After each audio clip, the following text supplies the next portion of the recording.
Le beau soleil est sorti. Et les pissenlits aussi.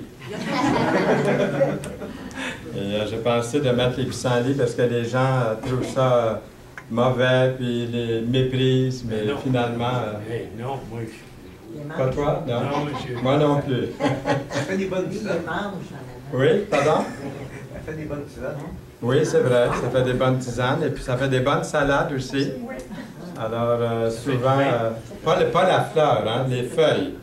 Quand j'étais plus jeune à l'école, les frères, moi c'est des frères enseignants que j'ai eus, et puis je ne sais pas si vous avez vu la même chose, ils nous envoyaient arracher ces feuilles-là de pissenlit, ça fait de très bonnes salades apparemment. Les frères étaient en bonne santé, puis ils vivaient très, très, très vieux.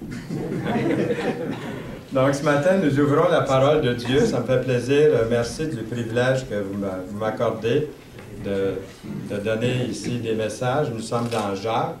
Donc, si vous voulez ouvrir dans Jacques, ceux qui ont leur Bible, et c'est dans le chapitre 5, les versets 1 à 13. Et le message de ce matin est intitulé « La puissance de la patience ». Donc, on va revenir dans ce sujet-là dans quelques instants. Et ce que nous voulons voir surtout ce matin, c'est l'attitude à avoir face à la persécution, l'oppression.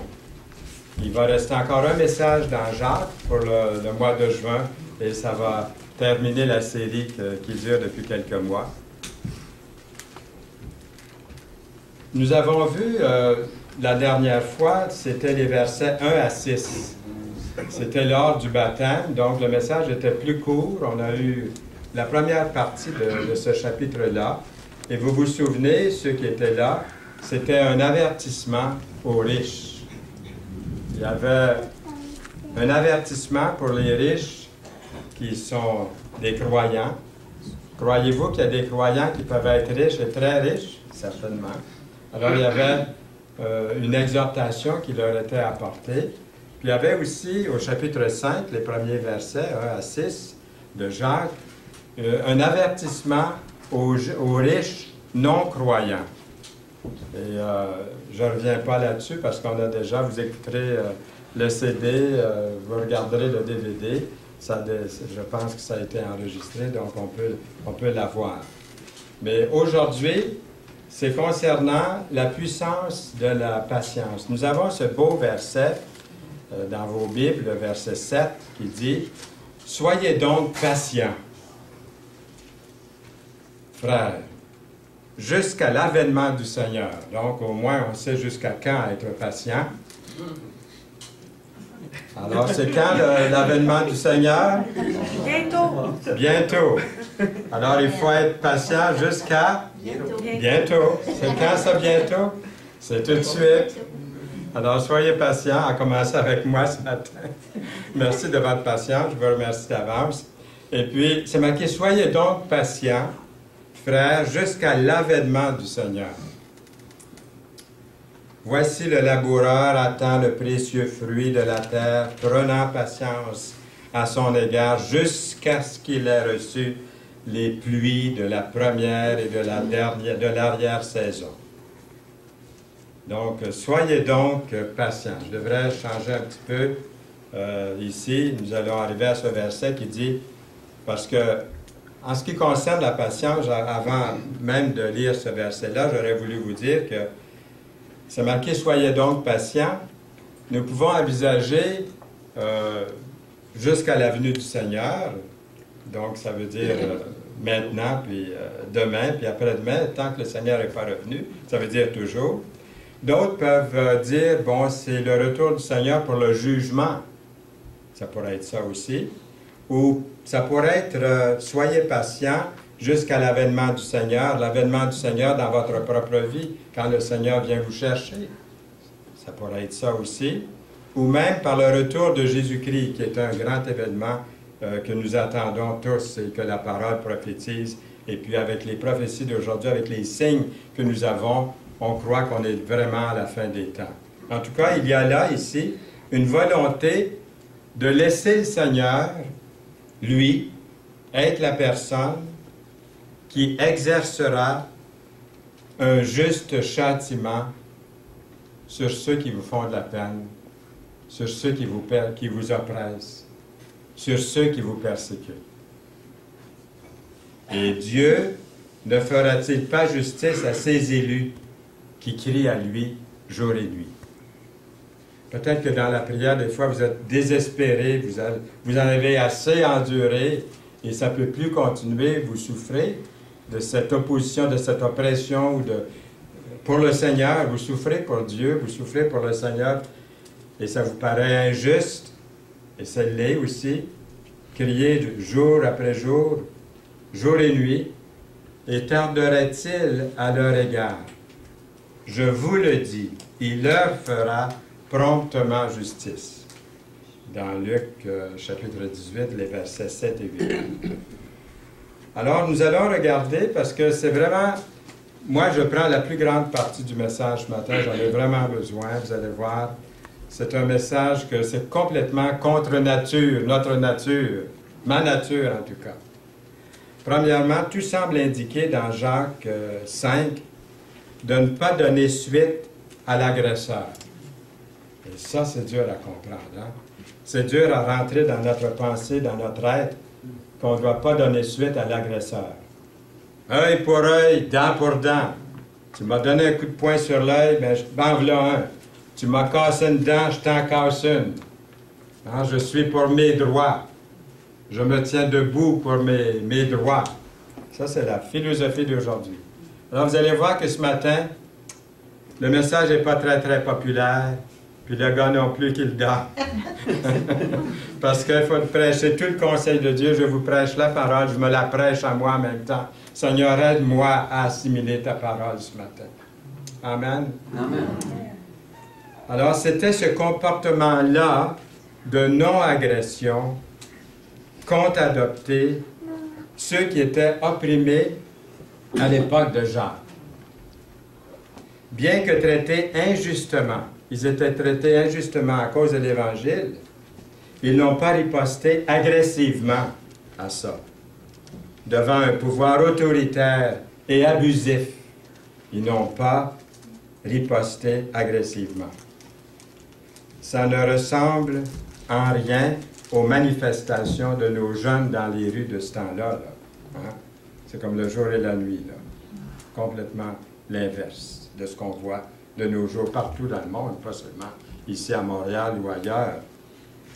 Ne pas contre-attaquer est compatible avec l'enseignement de Jésus-Christ et ses apôtres. À cause de l'Évangile. Nous lisons « Ne vous vengez point vous-même, bien-aimés, mais laissez agir la colère. Car il est écrit « À moi la vengeance, à moi la rétribution, dit le Seigneur. » Moi, je suis venu au Seigneur, je vous l'ai déjà dit, à l'époque des persécutions ici au Québec. En 1947, je vous garantis que ce n'était pas drôle de devenir chrétien. Vous aviez toute la nation, vous avez tout le peuple contre vous, toute la rue, tout le voisinage, votre famille. Je me rappelle, on avait une réunion dans un parc en plein centre de Trois-Rivières. Je tenais la serviette du prédicateur. Il prêchait dans une cordonnerie. Il y avait 500 personnes de réunies dans et autour de la cordonnerie.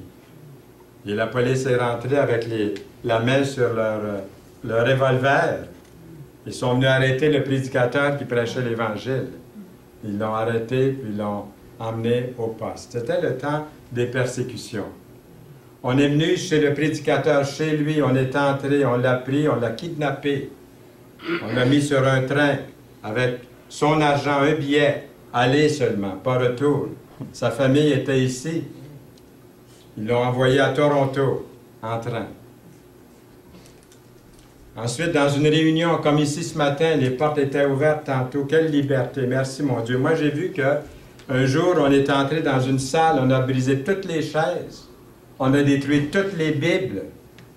On a excusez le mot anglais, on a scrappé une automobile d'un des chrétiens à point nu. Le sang coulait au bout du coude. Et la police est là, les bras croisés, ne fait rien. Mais ça a fait une publicité à travers l'Amérique du Nord à l'époque.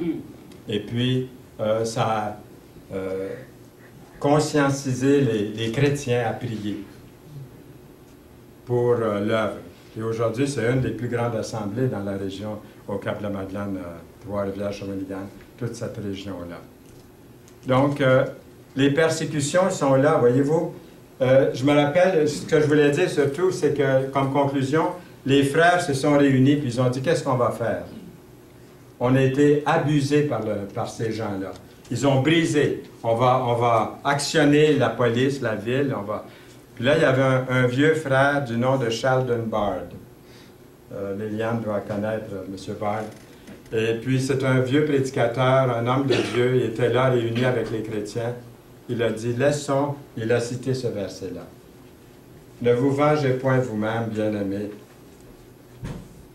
mais laissez agir la colère, car il est écrit, à moi la vengeance, à moi la rétribution, dit le Seigneur. Il y avait des gros titres aux États-Unis et au Canada, dans le reste du Canada, qui titraient Shawinigan est un nom indien, mais les Indiens ne sont pas tous sortis de Shawinigan ou quelque chose. Dans ce temps-là, il y avait, c'était préjudice, hein? On n'utilisait pas le mot amérindien non plus, vous savez quel mot on pouvait utiliser. Donc, et puis ça fait, la ville s'est excusée, ils ont payé certains frais par la suite à cause de ça. Mais on ne s'est pas vengé, on a laissé agir la colère, et c'est le Seigneur, dans son temps, qui est venu accomplir sa volonté. Donc, ils avaient aussi ce verset dans 1 Pierre 2 qui dit « Et c'est à cela que vous avez été appelés, parce que Christ aussi a souffert pour vous, vous laissant un exemple, afin que vous suiviez ses traces. Lui qui n'a point commis de péché et dans la bouche duquel il ne s'est point trouvé de fraude. » C'est certain que cette attitude calme et tranquille du chrétien est contraire à sa nature, puis à sa sagesse humaine. La nature humaine peut réagir par une colère qui est justifiable. La sagesse humaine nous appelle à nous tenir debout pour nos droits. Et ne pas se révolter repose sur une prise de conscience que le Seigneur va intervenir en son temps, lui-même, pour nous. Et Jacques répète au verset 8, « Vous aussi soyez patients, affermissez vos cœurs, car l'avènement du Seigneur est proche. » Et c'est combien patient il faut être? Hein? Jusqu'à l'avènement du Seigneur. Puis il répète ici. Jusqu'à l'avènement, car l'avènement du Seigneur est proche. Ne vous plaignez pas les uns des autres. Est-ce que ça arrive, ça? Pas ici, hein? Ne vous plaignez pas les uns des autres, frères, afin que vous ne soyez point jugés. Voici, le juge est à la porte. Jacques 5, 8 et 9. C'est pas facile, hein? Ce n'est pas facile de continuer à attendre le Seigneur, que le Seigneur intervienne, c'est-à-dire. C'est pourquoi il est nécessaire de considérer aussi le point suivant, d'être patient. Nous avons lu ce matin, notre frère, je pense c'est Gilles, notre frère Gilles qui a souligné l'amour est patient. Et puis, lorsqu'il a parlé de la patience de l'amour, une des qualités de l'amour, hein, c'est la patience. L'amour est patient. Puis j'ai lu tout de suite après, c'est marqué « L'amour est plein de bonté ». Donc c'est bien beau hein, d'avoir de la patience dans l'amour, mais c'est accompagné avec quoi l'amour? De bonté. D'être bon aussi. D'être gagné par la bonté. L'épreuve de votre foi produit la patience. Dans le contexte de Jacques 5, la patience fait surtout référence aux personnes. Moi, j'ai beaucoup de patience avec les objets. Les ordinateurs, hein, je passe des heures à régler des problèmes. Je suis patient avec mon auto, je l'attends au garage. Hein. Je suis patient avec toutes sortes d'objets, de choses. Mais je suis donc pas patient avec les personnes. Hein. Je me rappelle ici, le Seigneur m'a enseigné des leçons dans cette assemblée-ci. J'espère que vous aussi, vous êtes reconnaissants que le Seigneur vous enseigne des leçons ici dans l'assemblée. Au début, l'assemblée était fondée par 4 ou 5 amis. Il y avait Serge Lafrance, c'est un ami d'enfance, Serge. Il y avait Jack Harvey. Il y avait Wally Bowes, qui était un ami de jeunesse aussi. Et puis, qui est-ce qu'il y avait? Pas Jim Yorgi, non. Il y avait Wally Bowes, ben nous autres, on était 4. Donc, Jim Yorgi et Peter sont venus plus tard, comme un an et demi plus tard. Mais les 4 qui étaient au début de l'Assemblée, ici, je les ai nommés, là. Et puis, on était des grands amis. Et je me rappelle, un jour, les anciens, on s'est réunis. Je ne sais pas si Jim et Peter étaient avec nous à ce moment-là. Mais devant l'Assemblée, un bon dimanche matin, c'est Jack Harvey qui prêchait. Puis il prêchait justement sur la patience. Et puis il a dit, nous sommes de bons amis, les 4 anciens ensemble ici. On s'entend bien. Tout ça, c'était vrai. On priait ensemble, on pleurait ensemble au début de l'Église ici. Mais il dit, on a des bonnes réunions ici parmi nous les anciens. Mais il dit, mon frère Fernand, qui est un des anciens, puis un collègue dans l'œuvre, tout ça, il dit, je l'aime beaucoup, puis lui aussi m'aime beaucoup. Mais il dit, il est donc pas patient. Là, j'avais eu une exhortation en public, imaginez-vous, là. Il ne s'est pas gêné devant l'Assemblée. Mais on pouvait le faire, tu sais, c'était pas quelque chose... C'était fait justement dans l'amour. Je dirais que sa patience à Jack, ça doit être encore la même chose, sa patience était remplie de bonté.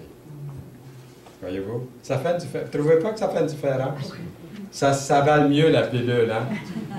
Et puis, c'est ça. Donc, l'épreuve de votre foi produit la patience.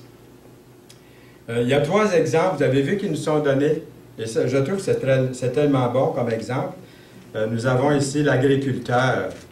Voici le laboureur attend le précieux fruit de la terre, prenant patience à son égard, jusqu'à ce qu'il ait reçu les pluies de la première et de l'arrière-saison. Puis ensuite, il nous donne un autre exemple, les prophètes. Prenez, mes frères, pour modèle de souffrance et de patience les prophètes qui ont parlé au nom du Seigneur. Il y en a qui ont été mis à mort en prison. Ils ont souffert beaucoup pour Dieu. Puis il nous donne aussi un autre exemple, la patience de Job. Vous avez entendu parler de la patience de Job? Oui. Et vous avez vu la fin que le Seigneur lui accorda? Oui. Car le Seigneur est plein de miséricorde et de compassion. Mais des fois, ça prend du temps. Hein? C'est pour ça qu'il nous parle de patience. C'est jusqu'à l'avènement du Seigneur. C'est jusqu'à l'avènement du Seigneur. Et chacun de ces 3 exemples nous enseigne à placer notre confiance, justement, dans le Seigneur.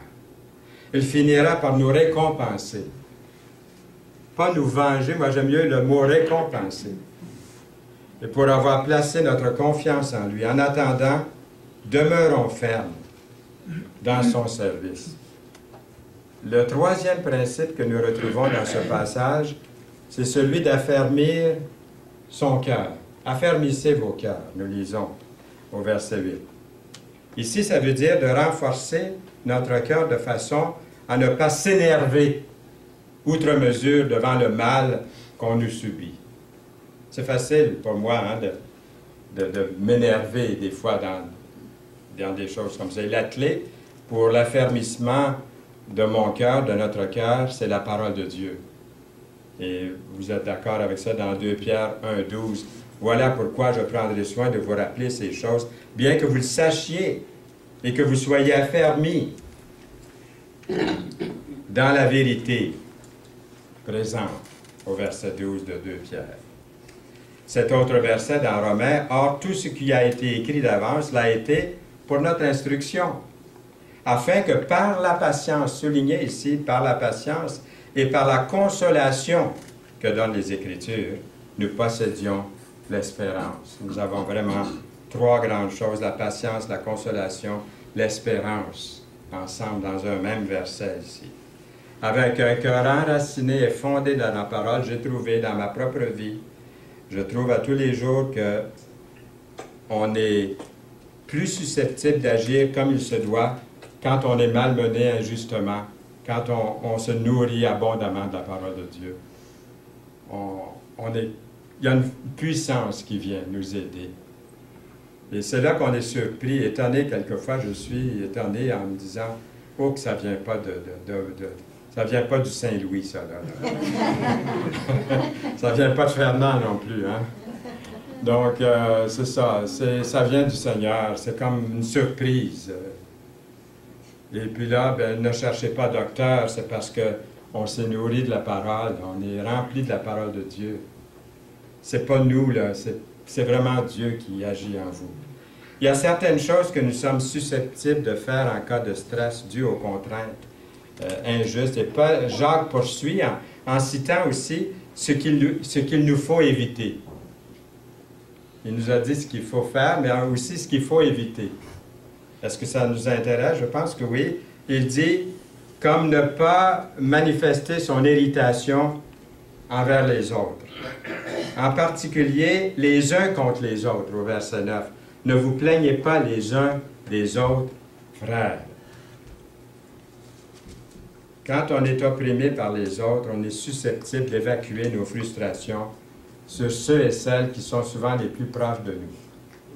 Ma femme, mon mari, mes enfants, mon voisin, mes frères et sœurs de l'Église. Ça peut arriver, ça? Qui sont proches, qui sont chers à notre cœur.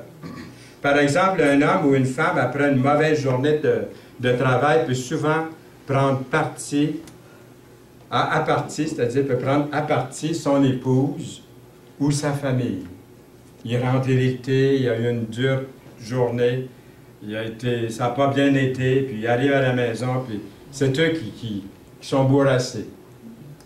La même chose peut arriver lorsqu'un frère ou une sœur est offensé, et puis où il ou elle est susceptible d'orienter sa frustration sur les autres membres de l'Église.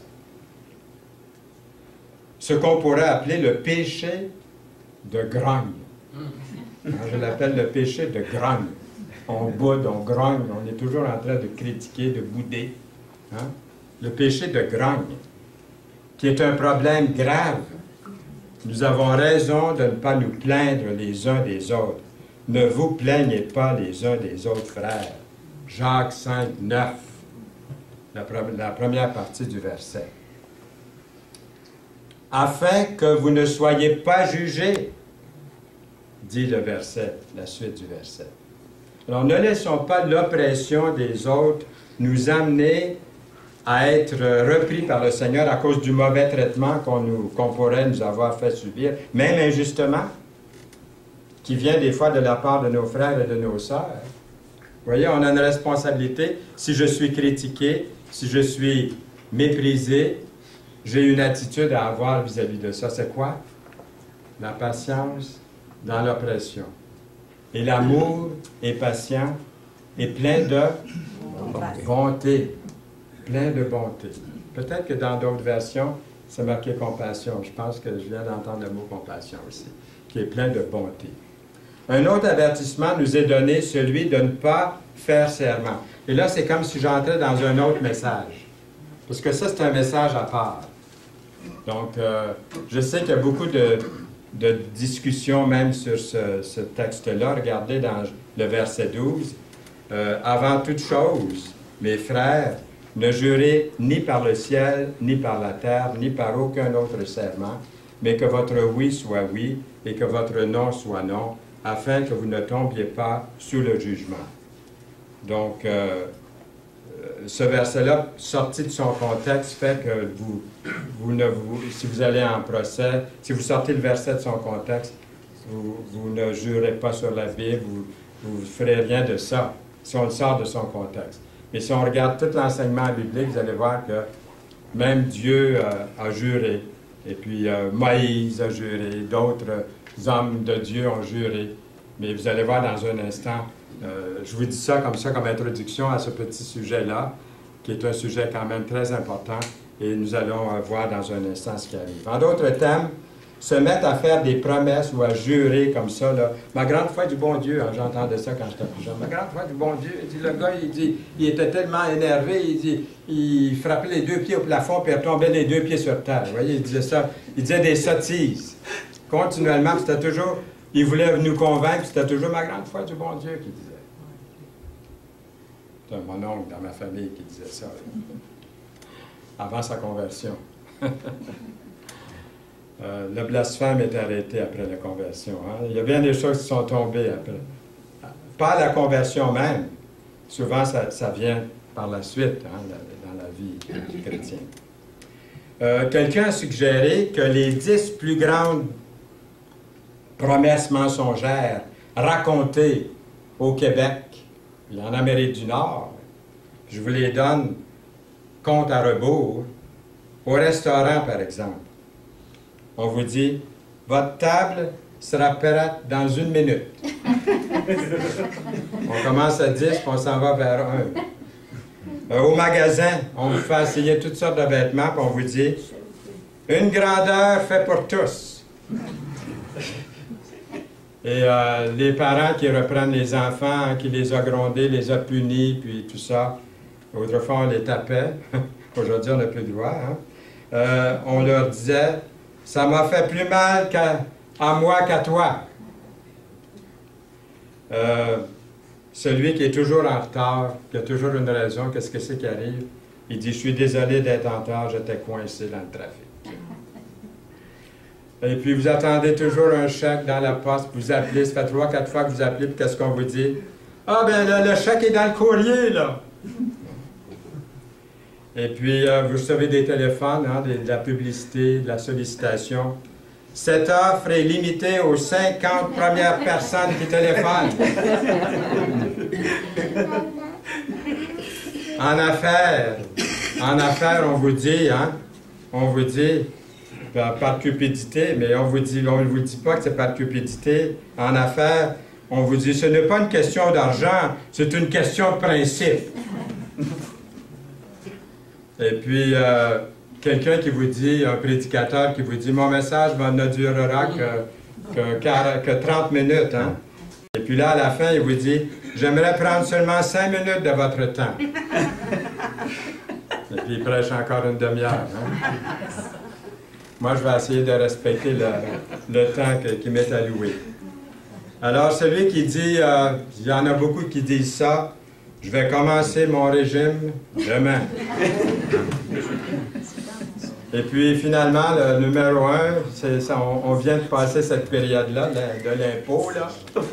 Bonjour, je suis administrateur fiscal et je suis là pour vous aider. Alors, notre culture ne place pas beaucoup de valeur sur l'intégrité, sur les promesses. Ils jurent de gauche à droite, sans réfléchir.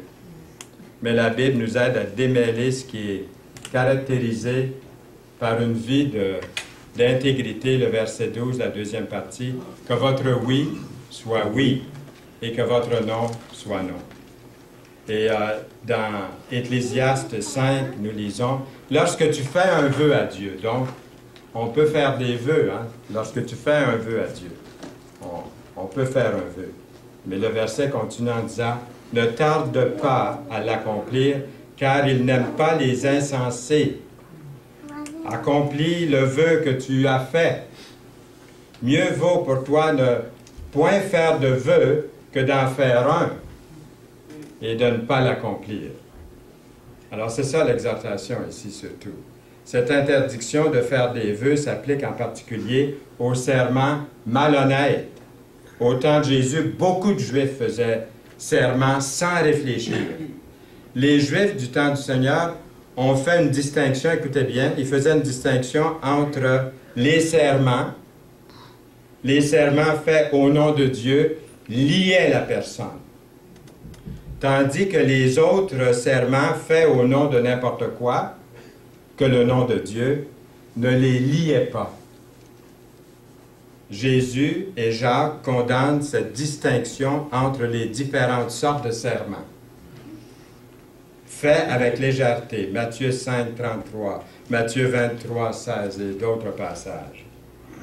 La solution de s'abstenir de faire serment est plutôt de tenir parole en tout temps. Puis le jour où l'on me demandera de jurer sur la Bible, par exemple lors d'un procès ou dans d'autres occasions sérieuses, je ne serai pas gêné de faire serment sur la Bible, car je pratique toujours une entière honnêteté lorsque je fais serment.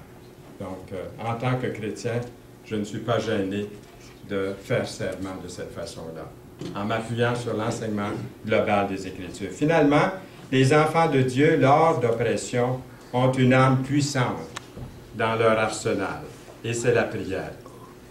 C'est la chose à faire quand on nous opprime, comme on l'apprend dans Jacques 5, verset 13. Quelqu'un parmi vous est-il dans la souffrance? Qu'est-ce qu'il fait? Qu'il prie. Quelqu'un est-il dans la joie? Est-ce qu'il y a quelqu'un dans la joie ici ce matin? Moi, je peux lever la main, je suis dans la joie. Alors, qu'est-ce qu'il fait? Avez-vous chanté ce matin? Oui. Alors, Jacques 5, 13. Il y a un cantique que moi, je chante assez souvent, puis c'est arrivé dans ma vie chrétienne que j'ai dû chanter ce cantique-là dans des moments de grande épreuve. Même encore aujourd'hui, je m'endors des fois en chantant ce cantique-là. C'est le cantique, puis un bon jour, je le mettrai à l'écran, puis on pourra peut-être le chanter. C'est le cantique qui dit « Quand je craindrai sur la route, Seigneur, tiens ma main. Quand je craindrai sur la route, Seigneur, tiens ma main.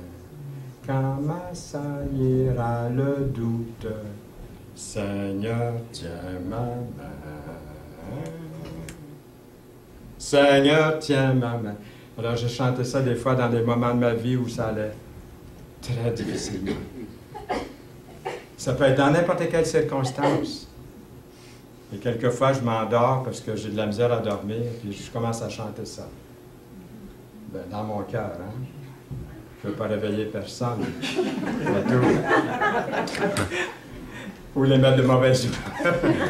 Alors, je chante bien calmement dans mon cœur, puis je me réveille le lendemain matin, je ne sais pas à quel moment je me suis endormi. Ah, j'ai pas fini mon... J'ai chanté 2-3 couplets peut-être de ce cantique-là. Tous les couplets sont merveilleux dans ce cantique-là. Vous avez votre cantique favori, c'est certain. L'intervention du Seigneur en notre faveur ne vient peut-être pas assez vite à mon goût. Mais quand le moment sera venu, l'opprimé sera vengé. J'aime mieux dire, le Seigneur me récompensera, mais l'opprimé sera vengé.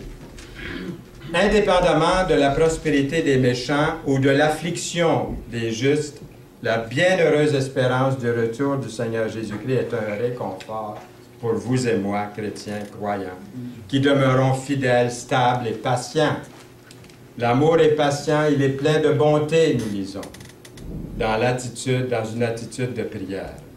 Alors, très, très rapidement, lorsque nous sommes opprimés, ne pas donner suite à l'agresseur, être patient, affermir son cœur, ne pas manifester son irritation, ne pas faire serment et prier.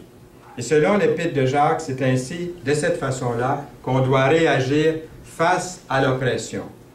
C'est suivre l'exemple du Seigneur Jésus-Christ et des premiers disciples qui se sont engagés eux-mêmes à Dieu, Dieu qui juge avec justice. Les disciples qui souffrent selon la volonté de Dieu, remettent leur âme au fidèle Créateur en faisant ce qui est bien. 1 Pierre 4, 19. Avec un tel Dieu à vos côtés, ça devrait être beaucoup plus facile à supporter ceux et celles qui vous oppriment. Seul, j'allais dire, est-ce que ce Dieu de justice est de votre côté? Ou plutôt, je devrais dire, vous, êtes-vous de son côté? Seul celui ou celle qui reçoit et qui croit au Fils de Dieu mort pour ses péchés reçoit ce don capital de la vie éternelle, du vrai bonheur, le vrai bonheur authentique que Dieu nous donne. Personne ne peut l'acheter, ce don de Dieu. Il est gratuit, parfait, parce qu'il est divin. Amen. Amen. Amen. Seigneur, merci pour ta parole. Merci pour cet épître. Et nous voulons, Seigneur, à nouveau, comme nous te prions souvent, de nous précéder au cours de cette journée et au cours de cette semaine que nous remettons entre tes mains, nous regardons vers toi. Seigneur, mets en moi l'amour patient, rempli de bonté, au nom de Jésus-Christ. Amen. Amen.